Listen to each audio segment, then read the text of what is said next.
ಇತ್ತೀಚಿನ ಸಂಚಿಕೆಗಳನ್ನು ಜಾಹೀರಾತಿನ ಕಿರಿಕಿರಿ ಇಲ್ಲದೆ ನೋಡಿ.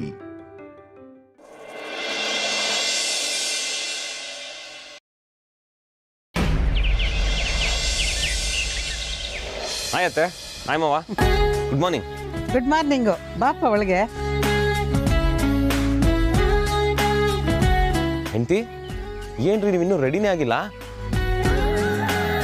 ಟೈಮ್ ಆಯ್ತು ಕಣ್ರಿ, ನೆನ್ನೆನೇ ಹೇಳಿದ್ನಲ್ಲ ಬೇಗ ಹೋಗಿ ರೆಡಿಯಾಗಿ. ವಿಕ್ಕಿ, ನೀವಿಬ್ರು ತುಂಬಾ ಚೆನ್ನಾಗಿ ಡ್ಯಾನ್ಸ್ ಮಾಡ್ತೀರಾ. ನಾನು ನಿಮ್ಮಿಬ್ರು ಡ್ಯಾನ್ಸ್ನ ನಾಲ್ಕು ಸಲ ನೋಡಿದ್ದೀನಿ. ಹೇಳಿದ್ರೆ ನಾನು ನೋಡ್ತಿದ್ನಲ್ಲ, ಮಿಸ್ ಆಗೋಯ್ತಲ್ಲ.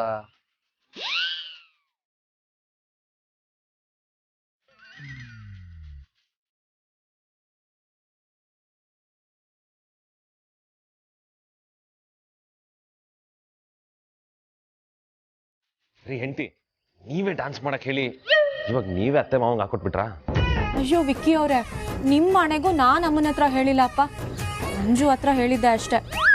ನನ್ನ ಪ್ರಕಾರ ಅವಳೇ ಹೇಳಿರ್ಬೇಕು. ಅಕ್ಕ, ನಾನು ನಿನ್ಗೋಸ್ಕರ ಬೇವಿನ ಕಡ್ಡಿ ತಂದಿದ್ದೀನಿ. ಇದ್ರಲ್ಲಿ ಹಲ್ಲುಜ್ಜೆ ಹಲ್ಲೆಲ್ಲ ಪಳಪಳ ಅಂದ್ಬಿಡುತ್ತೆ.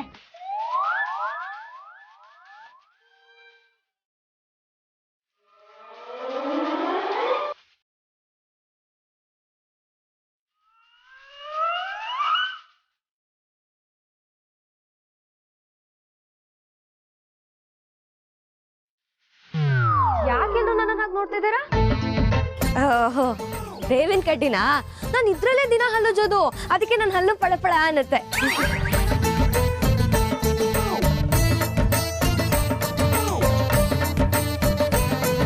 ಅರ್ಥ ಆಯ್ತು ಬಿಡಿ. ಬಾಬಾ, ನಾನು ನಿಜವಾಗ್ಲೂ ಬೇಕು ಅಂತ ಹೇಳಿಲ್ಲ, ಮಿಸ್ ಆಗಿ ಹೇಳ್ಬಿಟ್ಟೆ ಅಷ್ಟೇ. ಏ ಅಂಜು, ವಿಡಿಯೋ ತೋರಿಸಿಲ್ಲ ತಾನೆ? ಅಕ್ಕ, ಅಮ್ಮ ವಿಡಿಯೋ ನೋಡ್ಬೇಕು ಅಂದ್ಲು, ಅದಕ್ಕೆ ತೋರಿಸ್ಬಿಟ್ಟೆ. ಸಾರಿ ಬಾಬಾ, ಬೇಜಾರು ಮಾಡ್ಕೋಬಿಡಿ.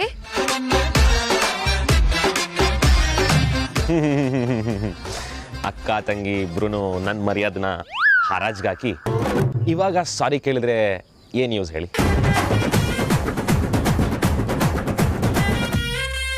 ವಿಕ್ರಾಂತು, ಬೇಜಾರು ಮಾಡ್ಕೋಬೇಡಪ್ಪ. ಅವಳು ಬೇರೆ ಯಾರಿಗೂ ಹೇಳಿಲ್ಲ, ಮನೆಯವ್ರಿಗೆ ತಾನೇ ಹೇಳಿರೋದು.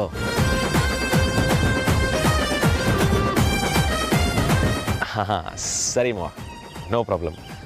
ಆದರೆ ನಾನು ಆರತಿ ಅವ್ರನ್ನ ಹೊರಗಡೆ ಕರ್ಕೊಂಡು ಹೋಗ್ಬೇಕು. ನಿಮ್ಗೇನು ಪ್ರಾಬ್ಲಮ್ ಇಲ್ಲ ತಾನೆ? ಹೊರಗಡೆನಾ? ಯಾಕೆ? ಬೇಬಿ ಶವರ್ ಫೋಟೋ ಶೂಟ್ ಮಾಡಿಸ್ಬೇಕು ಮಾವ, ಅದಕ್ಕೆ. ಹಾಗಂದ್ರೆ ಏನಪ್ಪ? ಮಾವ, ಅದು ಸೀಮಂತ ಮಾಡಿದ್ವಲ್ಲ, ಅದೇ ಥರನೇ ಫೋಟೋ ಶೂಟ್.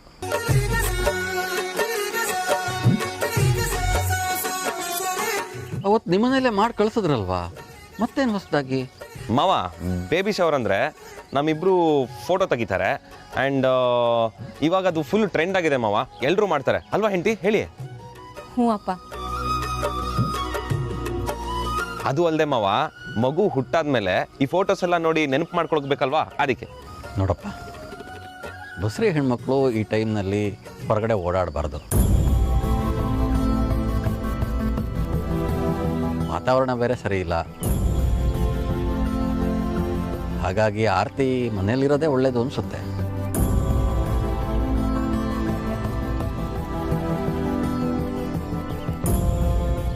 ರೀ, ಈಗಿನ ಕಾಲದಲ್ಲಿ ಇದೆಲ್ಲ ಸಹಜ. ಪಾಪ ಏನೋ ಮಕ್ಕಳ ಜೊತೆಗೆ ಫೋಟೋ ತಕ್ಕೋಬೇಕು ಅಂತ ಅನ್ಕೊಳ್ತಿದ್ದಾರೆ, ತೆಗೆಸ್ಕೊಳ್ಳಿ ಬಿಡಿ. ಹೌದಪ್ಪ, ಇವೆಲ್ಲ ಚೆನ್ನಾಗಿರುತ್ತೆ, ಒಂಥರ ಸವಿ ಸವಿ ನೆನಪು. ಇಷ್ಟಕ್ಕೂ ಅಕ್ಕ ಏನೊಬ್ಳೆ ಹೋಗ್ತಿಲ್ಲಲ್ಲ, ಭಾವನ್ ಜೊತೆನೆ ಹೋಗ್ತಿದ್ದಾಳೆ. ಹೋಗ್ಲಿ ಬಿಡಿ. ಪ್ಲೀಸ್ ಮಾವ, ಒಪ್ಕೊಳ್ಳಿ. ಸರಿನಪ್ಪ, ನಿಮ್ಮ ಇಷ್ಟ. ಹೋಗಿ ಬನ್ನಿ, ಆದರೆ ಬೇಗ ಬಂದ್ಬಿಡಿ. ಸರಿ ಸರಿ, ಹಾಗಾದ್ರೆ ನನ್ನ ಹೆಂಡತಿನ ನಾನೇ ರೆಡಿ ಮಾಡಿಸ್ತೀನಿ. ತಡೀರಿ, ಇವತ್ತು ನಾನೇ ರೆಡಿ ಮಾಡ್ತೀನಿ, ಆಯ್ತಾ? ಸಾರಿ ಸಾರಿ. ಬಾರೆ ಅಕ್ಕ.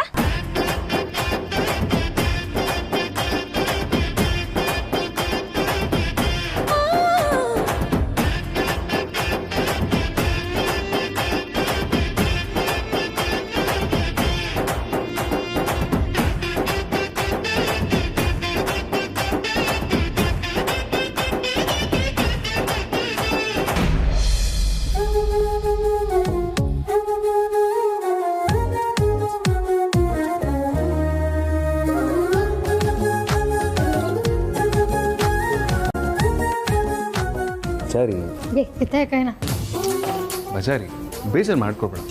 ಸಂಸಾರದಲ್ಲಿ ಕೋಪ ತಾಪ ಎಲ್ಲ ಕಾಮನ್ ಅಂತ ನೀನೇ ತಾನೇ ಹೇಳಿದ್ದು. ನೀನೇ ಬೇಜಾರು ಮಾಡ್ಕೊಂಡ್ರೆ ಹೇಳು. ಒಳ್ಳೆ ಕೋತಿ ಅಲ್ಲ, ಮುದ್ದು ಕೋತಿ ನೀನು. ಜೈ ಕೋಚ್ ಗೀತಿ ಅಂದ್ರೆ ಕಣ್ಕಿ ತಾಕ್ಬಿಡ್ತೀನಿ.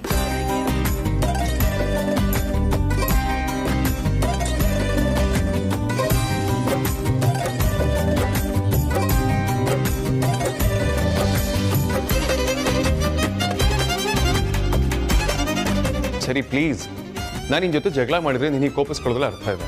ನಾನೇನು ಮಾಡಿದೆ? ಆಫ್ಟರ್ ಆಲ್ TV ರಿಮೋಟ್ನ ಕಿತ್ಕೊಂಡು ಚಾನಲ್ ಚೇಂಜ್ ಮಾಡಿದೆ. ಅದಕ್ಕೆ ಇಷ್ಟೊಂದು ಓವರ್ ರಿಯಾಕ್ಟ್ ಮಾಡ್ತಿದ್ದಲ್ಲ. ನಿನಗೆ ಹಾಡ್ತಿರೋದನ್ನ ಬೇರೆ ಯಾರಾದರೂ ನೋಡಿದ್ರೆ ನಿನಗೆ ತಿಕ್ಲಿಡ್ದಿದೆ ಅನ್ಕೋತಾರೆ ಅಷ್ಟೇ. ಪ್ಲೀಸ್ ಬಜಾರಿ, ನಿನಗೆ ಇನ್ನೂ ಬೇಜಾರಾಗಿದ್ರೆ ಒಂದ್ಸಲ ಅಲ್ಲ 100 ಸಲ ಸಾರಿ ಕೇಳ್ತೀನಿ. ಅದೇ ನಿನಗೆ ಮೌನ ವ್ರತ ಮಾಡಬೇಡ. ನಾನು ತುಂಬ ಬೇಜಾರಾಗುತ್ತೆ. I am sorry.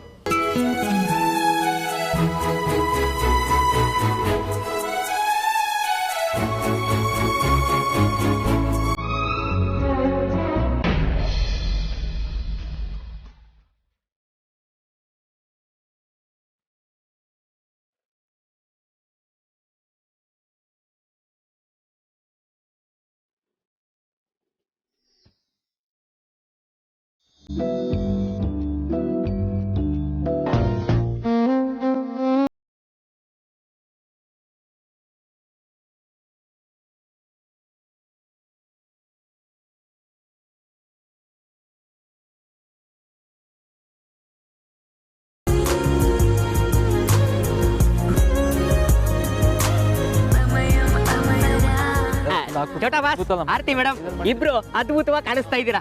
Thank you. Chhota boss ನಿಂತ್ಕೊಳ್ಳಿ, ನಾನೇ ಫೋಟೋ ಶೂಟ್ ಮಾಡ್ತೀನಿ. ಅಲ್ಲ ರೀಕಂತ ನಿಮ್ಗೆ ಸೆಲ್ಫಿ ಹೊಡ್ಕೊಳಕ್ಕೆ ಬರಲ್ಲ, ಇನ್ನು ಇಷ್ಟು ದೊಡ್ಡ ಕ್ಯಾಮ್ರಾ ಇಟ್ಕೊಂಡು ಏನ್ ಮಾಡ್ತೀರಾ ಅಂತ.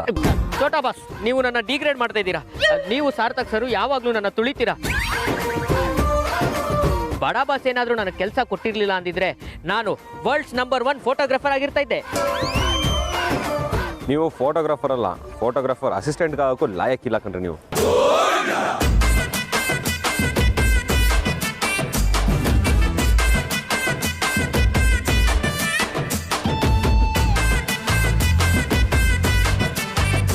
ಅಲ್ಲ ರೀ ಕಾಂತ, ಇವರಿಬ್ರು ಅವಾಗಿಂದ ಏನೋ ಡಿಸ್ಕಸ್ ಮಾಡ್ತಿದ್ದಾರೆ. ಏನು ಅಂತ ಅವರಿಬ್ರಿಗೆ ಗೊತ್ತಿರಬೇಕು. ಆ ಫೋಟೋಗ್ರಾಫರ್ ಬದಲು ಭಾವನ್ಗೆ ಕ್ಯಾಮ್ರಾ ಕೊಟ್ರೆ ಇನ್ನೂ ಚೆನ್ನಾಗಿ ಫೋಟೋಸ್ ತೆಗಿಬೋದನ್ನು. ಚೋಟಾ boss, baby shower photo shoot ಅಂದ್ರೆ ಶವರ್ ಕೆಳಗಡೆ ನಿಂತ್ಕೊಂಡು ಸ್ನಾನ ಮಾಡಿದಷ್ಟು ಈಸಿ ಅಲ್ಲ. ಆಕ್ಚುಲಿ ಯಾವ ಆಂಗಲ್ ಅಲ್ಲಿ ಫೋಟೋ ತೆಗಿಬೇಕು, ನೀವಿಬ್ರು ಯಾವ ಪೊಸಿಷನ್ ಅಲ್ಲಿ ನಿಂತ್ಕೋಬೇಕು, ಯಾವ ಫೋಟೋಗೆ ಎಷ್ಟು ಸ್ಮೈಲ್ ಕೊಡಬೇಕು, ಇದನ್ನೆಲ್ಲ ಡಿಸ್ಕಷನ್ ಮಾಡ್ತಾ ಇರ್ತಾರೆ. ಇದ್ರ ಬಗ್ಗೆ ನಿಮ್ಗೆ ಎಳ್ಳಷ್ಟು ಗೊತ್ತಿಲ್ಲ ಅಂತ ನಾನು ಎಲ್ಲಿ ಬೇಕಾದ್ರೂ ಪ್ರೂವ್ ಮಾಡ್ತೀನಿ. ಕಾಂತ, ಸುಮ್ಮನೆ ನಿಂತ್ಕೊಂಡ್ರೆ ಸರಿ.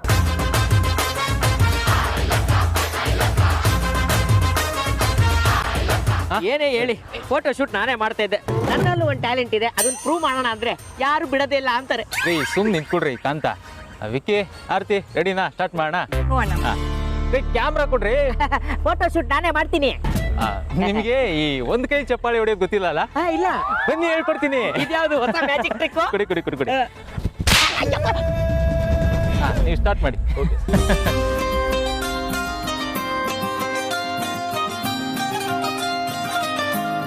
ಬನ್ನಿ, ಇನ್ನೇನು ಮಕ್ಕ ನೋಡ್ತಾ ಇದ್ರ ಜೊತೆ.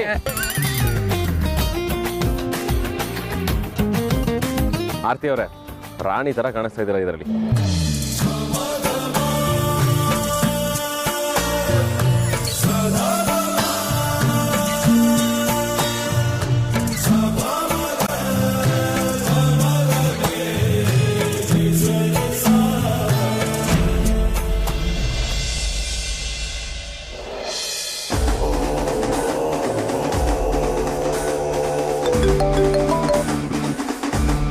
ಹಲೋ, ನಿನ್ನ ಹತ್ರ ಸ್ವಲ್ಪ ಅರ್ಜೆಂಟು ವೇದಾಂತ ಮೂಲ್ಯ ಬಗ್ಗೆ ಮಾತಾಡಬೇಕಾಗಿತ್ತು. ಮಾತಾಡಿ. ಫೋನಲ್ಲಿ ಹೇಳೋಕ್ಕಾಗಲ್ಲ. ಮಾಮೂಲಿ ಜಾಗಕ್ಕೆ ಬಾ. ಸಾರಿ, ನನಗೆ ಬರೋಕ್ಕಾಗಲ್ಲ. ಏನೇ ವಿಷಯ ಇದ್ರೂ ಫೋನ್ನಲ್ಲೇ ಹೇಳಿ. ಸುಹಾಸಿನಿ, ನೀನು ಯಾರ ಹತ್ರ ಮಾತಾಡ್ತಾ ಇದೀಯಾ ಗೊತ್ತಿದೆಯಾ? ಇತ್ತೀಚೆಗೆ ನಿನ್ನ ಆಟಿಟ್ಯೂಡ್ ಜಾಸ್ತಿ ಆಗ್ತದೆ ಅಂತ ತೇಜಸ್ ಹೇಳ್ತಾ ಇದ್ದ. ಅವನ ಹತ್ರ ಮಾತಾಡ್ದಂಗೆ ನನ್ನ ಹತ್ರ ಮಾತಾಡಬೇಡ. ನಾನು ನಿನಗೆ ಬರಕ್ಕೆ ಹೇಳ್ತಿಲ್ಲ, ಬರಕ್ ಆರ್ಡರ್ ಮಾಡ್ತಾ ಇದ್ದೀನಿ, ಬರಬೇಕು. ಬರ್ದೇ ಇದ್ರೆ ಏನು ಮಾಡ್ತೀರಾ? ಈ ಅಗ್ನಿ ಏನಂತ ಗೊತ್ತಿದೆಯಲ್ಲ? ಸಾಯಿಸ್ತೀರಾ? ಸಾಯಿಸ್ಬಿಡಿ. ದಿನ ಸಾಯೋದಕ್ಕಿಂತ ಒಂದೇ ಸಾರಿ ಸತ್ತು ಹೋಗ್ತೀನಿ, ಅದೇ ಬೆಟರ್. ಈ ಮನೆಯಲ್ಲಿ ನನಗೆ ಯಾವ ಮರ್ಯಾದೆನೂ ಇಲ್ಲ. ಈ ಅಣ್ಣ ತಮ್ಮಂದ್ರ ಮಧ್ಯೆ ನನ್ನ ಅಸ್ತಿತ್ವಕ್ಕೆ ಬೆಲೆನೇ ಇಲ್ದ ಹಾಗಾಗಿದೆ.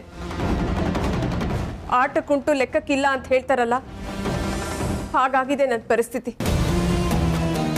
ಹೇಗಾದರೂ ಮಾಡಿ ಆ ವೈದೇಹಿನ ಶಿವನ ಪಾದಕ್ಕೆ ಸೇರಿಸಿ ಆಮೇಲೆ ನಾನು ಈ ಮನೆಯಲ್ಲಿ ರಾಣಿ ಥರ ಮೆರಿಬೋದು ಅಂತ ಅನ್ಕೊಂಡಿದ್ದೆ.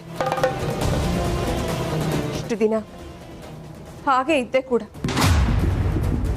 ಆದರೆ ಯಾವಾಗ ವೇದಾಂತ್, ವಿಕ್ರಾಂತ್, ಧ್ರುವನ ಆ 3 ಜನ ಗತಿಗಟ್ಟ ಹೆಣ್ಣು ಮಕ್ಕಳು ಮದುವೆ ಮಾಡಿಕೊಂಡು ಈ ಮನೆಗೆ ಬಂದ್ರು, ಆಗಿಂದ ಈ ಸುಹಾಸಿನಿ ಪರಿಸ್ಥಿತಿನೇ ಚಿಂತಾಜನಕವಾಗಿದೆ.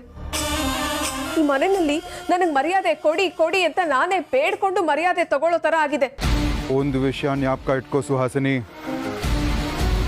ಕೆಟ್ಟವ್ರಿಗೂ ಒಳ್ಳೆ ಕಾಲ ಬರುತ್ತೆ. ನಿಮ್ಮ ಸಾಂತ್ವನದ ಮಾತುಗಳನ್ನ ಕೇಳಿ ಕೇಳಿ ಕೇಳಿ ನನಗೂ ಸಾಕಾಗೋಗಿದೆ. ಆ ವಿಕ್ರಾಂತ್ ಇಷ್ಟು ದಿನ ನನ್ನ ಬೆನ್ನ ಹಿಂದೆ ನಿಂತ್ಕೊಂಡು ಮಾತಾಡ್ತಾ ಇದ್ದ, ಆದ್ರೆ ಈಗ ನನ್ನ ಕಣ್ಣಲ್ಲಿ ಕಣ್ಣಿಟ್ಟು ನೋಡ್ಕೊಂಡು ಮಾತಾಡ್ತಾನೆ, ನನ್ನನ್ನೇ ಹೆದರಿಸ್ತಾನೆ.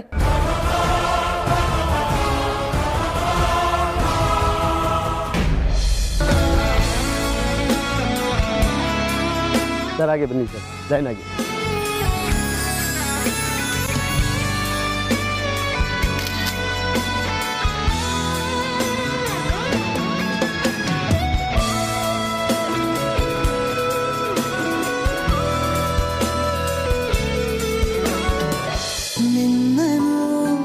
ನೋಡಿದ ನಂತರ ಜೀವಕ್ಕೆ ಬಾಕಿಯೇ ಇಲ್ಲವೇ ಯಾವುದೇ ಕೋರಿಕೆ. ನಿನ್ನಯ ಒಲವಲಿ ನಾಶವಾಗಿ ಹೋಗಲು ನನ್ನ ಈ ಜನ್ಮವೇ ಮೀಸಲು.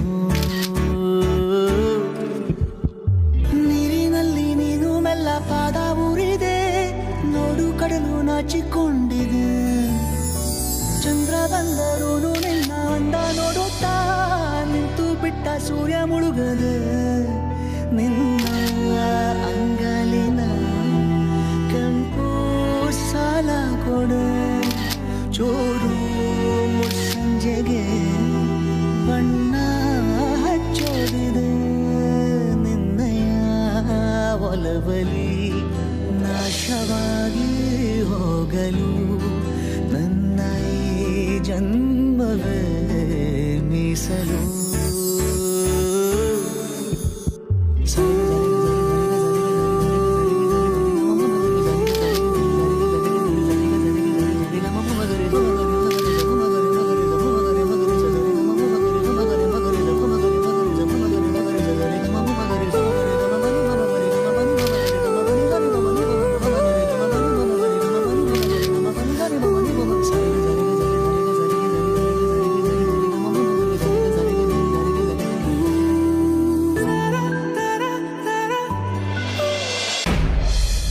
ಹ್ಯಾಂಡಿಕ್ಯಾಪ್ ಧ್ರುವ ಸ್ಲೋ ಆಗಿ ಪಿಕಪ್ ಆಗ್ತಾ ಇದ್ದಾನೆ. ಯಾವಾಗ ನನ್ನ ಕುತ್ತಿಗೆ ಕೈ ಹಾಕ್ತಾನೋ ಅಂತ ಅನ್ಸುತ್ತೆ. ಇಲ್ಲ, ಯಾವಾಗ ವೇದಾಂತ ಹತ್ರ ಹೋಗಿ ನನ್ನ ಬಣ್ಣನ ಬಯಲು ಮಾಡ್ತಾನೋ ಅಂತ ಹೆದರ್ಕೋಬೇಕಾಗಿದೆ. ನನ್ನ ವಿಷಯ ಏನಾದರೂ ವೇದಾಂತ ಗೊತ್ತಾದ್ರೆ ನನ್ನನ್ನು ಸುಮ್ಮನೆ ಬಿಡಲ್ಲ. ಮುಖಕ್ಕೆ ಮಂಗಳಾರತಿ ಮಾಡಿ ಮನೆಯಿಂದ ಒದ್ದು ಹೊರಗಡೆ ಹಾಕ್ತಾರೆ. ನೀವು ನೋಡಿದ್ರೆ ಎಷ್ಟೋ ದಿನಗಳಿಂದ ನಾನು ಹಾಗೆ ಮಾಡ್ತೀನಿ ಹೀಗೆ ಮಾಡ್ತೀನಿ ಅಂತ ಏನೂ ಮಾಡ್ತಾ ಇಲ್ಲ. ದೇವ್ರ ಹಾಗೆ ಸುಮ್ಮನೆ ಕೂತಿದ್ದೀರ. ಮನೆಯಲ್ಲಿ ನನ್ನ ಸಿಚುವೇಶನ್ ಇದೇ ಥರ ಇದೆ. ನಿಮಗೆ ಮುಂದೆ ಹೋಗೋದಕ್ಕೆ ಮನಸ್ಸೇ ಇಲ್ವಾ? ನನ್ನ ಹತ್ರ ಕಾಮಿಡಿ ಎಲ್ಲ ಮಾಡೋಕ್ಕೆ ಬರಬೇಡ ಸುಹಾಸಿನಿ. ನಾನು ಫೋನ್ ಮಾಡಿದ್ದೆ ಈ ವಿಷಯ ಮಾತಾಡೋಕ್ಕೆ. ಈ ತಿಂಗಳಲ್ಲಿ ಒಂದು ಮುಹೂರ್ತ ತುಂಬ ಚೆನ್ನಾಗಿದೆ. ಆ ದಿನವೇ ಅವನ್ನ ಕಳಿಸ್ಕೊಡ್ತೀನಿ. ಸರಿ, ನಿನ್ನ ಹತ್ರ ಮಾತಾಡಬೇಕು, ಬಾ. ಸರಿ, ಬರ್ತೀನಿ.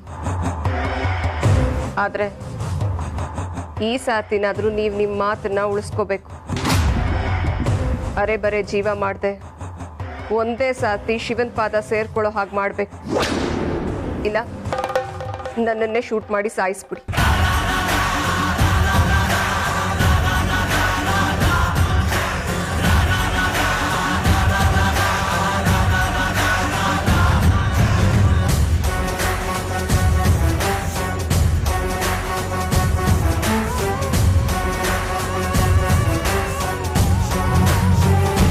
ಇದೇನಿವ್ರು ಅದೇ ಪೋಸಲ್ಲಿ ನಿಂತ್ಕೊಂಡ್ಬಿಟ್ರು, ಹಂಗೆ ಸ್ಟಕ್ ಆಗ್ಬಿಟ್ಟಿದ್ದಾರೆ.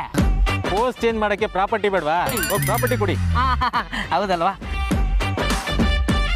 ಇದ್ಯಾವುದು ಇದು ಸಂಡೇ ಬಜಾರ್ ಶೂ ಇದ್ದಂಗಿದೆ. ಸಂಡೇ ಬಜಾರಲ್ಲಿ ಶಾಪಿಂಗ್ ಮಾಡೋರಿಗೆ ಫಾರಿನ್ ಐಟಮ್ ನೋಡಿದ್ರು ಸಂಡೇ ಬಜಾರ್ ಐಟಮ್ ತರನೇ ಸಾರಿ.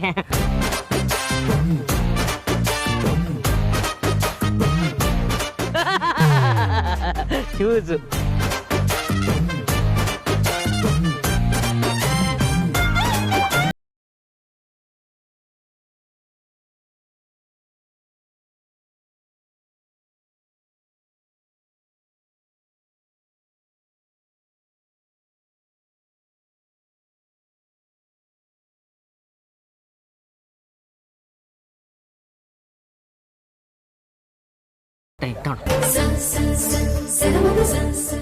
ಚಡ ಬಸ್ ತಾಳಿ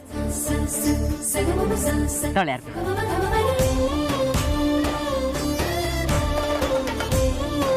ಆರ್ತಿ ಅವರೇ, ನನಗೆ ಅದು ಬೇಕು.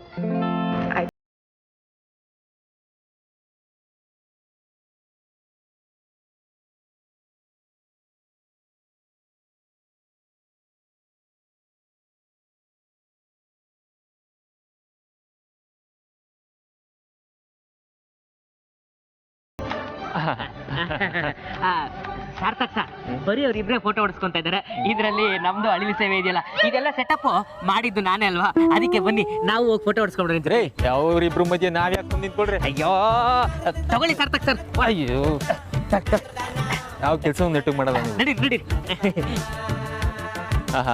ವಿಕಿ, ಫಸ್ಟ್ ಟೈಮ್ ಡ್ಯಾಡಿ ಆಗ್ತಿದ್ರು ತುಂಬಾ ಎಕ್ಸ್ಪೀರಿಯನ್ಸ್ ಇರೋ ಒಂಥರ ಪೋಸ್ ಕೊಟ್ಟೆ. ಇದ್ರೆ ಇರ್ಬೋದು, ನಂಗೆ ಯಾಕೋ ಡೌಟು. ನಿನ್ನೆ ವಿಡಿಯೋ ರೆಫರೆನ್ಸ್ ಕಳಿಸಿದ್ರು ಬಾವ, ಅದನ್ನ ನೋಡ್ಕೊಂಡು ಪ್ರಾಕ್ಟೀಸ್ ಮಾಡ್ಕೊಂಡೆ. ಓ ಹೌದಾ? Very good very good. ಛತ್ರಿ ಕೊಡ್ರಿ, ಛತ್ರಿ.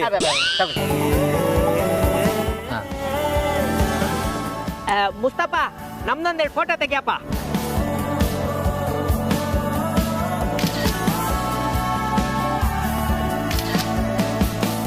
Okay sir. ನೆಕ್ಸ್ಟ್ ಗಿಕ್ಸ್ಟ್ ಎಲ್ಲ ಇಲ್ಲ, ಲೊಕೇಶನ್ ಶಿಫ್ಟ್, ಕಾಸ್ಟ್ಯೂಮ್ ಚೇಂಜ್.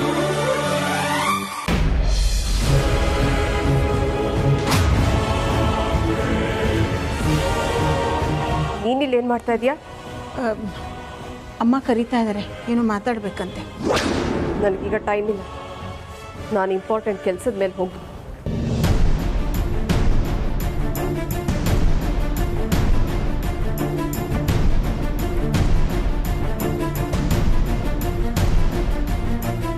ಅಮ್ಮ ಕೇಳಿಸ್ತು, ಏನೋ ಇಂಪಾರ್ಟೆಂಟ್ ಕೆಲಸ ಅಂತ ಹೊರಗಡೆ ಹೋಗ್ತಾ ಇದ್ದಾಳೆ.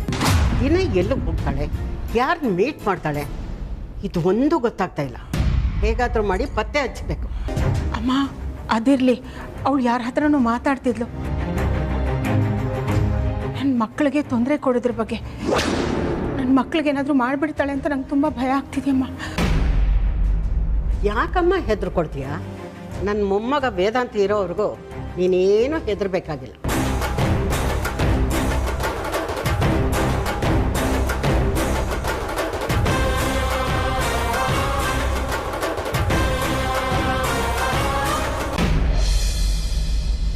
ಪ್ಲೀಸ್ ಬಜಾರಿ. ಮೊದಲು ನೀನೇನು ತಪ್ಪು ಮಾಡಿದ್ಯಾ ಅಂತ ಅರ್ಥ ಮಾಡ್ಕೊ, ಸುಮ್ಮನೆ ಏನಾನ ಮಾತಾಡಬೇಡ. ನಿನ್ನ ರಿಮೋಟ್ ಕಿತ್ಕೊಂಡಿದ್ದೆ ತಪ್ಪು, ಅದು ಬಿಟ್ರೆ ಯಾವ ತಪ್ಪು ಮಾಡಿಲ್ಲ. ಬರೀ ನಿನ್ನ ಮೂಗಿನ ನೆರಕ್ಕೆ ಮಾತಾಡಬೇಡ. ಆಫ್ಟರ್ ಆಲ್ ರಿಮೋಟ್ ಕಿತ್ಕೊಳ್ಳೋದಕ್ಕೋಸ್ಕರ ಕೋಪ ಮಾಡ್ಕೊಳ್ಳೋಷ್ಟು ಗುಗ್ಗು ಅಲ್ಲ ನಾನು. ಮತ್ತೆ ಇನ್ನೇನು ಮಾಡ್ತೇನೆ ನಾನು? ಅದೇ ಬಜಾರಿ ಕಲ್ತಿದ್ದ ಬುದ್ಧಿ ಬಿಡಲ್ಲ ಅಂತ ಅಂದಲ್ಲ, ಅದಕ್ಕೆ. ವಾಟ್ ಇಸ್ ದಿಸ್ ಬಜಾರಿ? ನೀನು ದಿನಕ್ಕೆ 100 ಸಲ ಬಜಾರಿ ಅಂತ ಕರಿತೀನಿ. ಇಷ್ಟು ವರ್ಷ ಕರ್ತಿದ್ದು ಹಾಗೆ ತಾನೇ?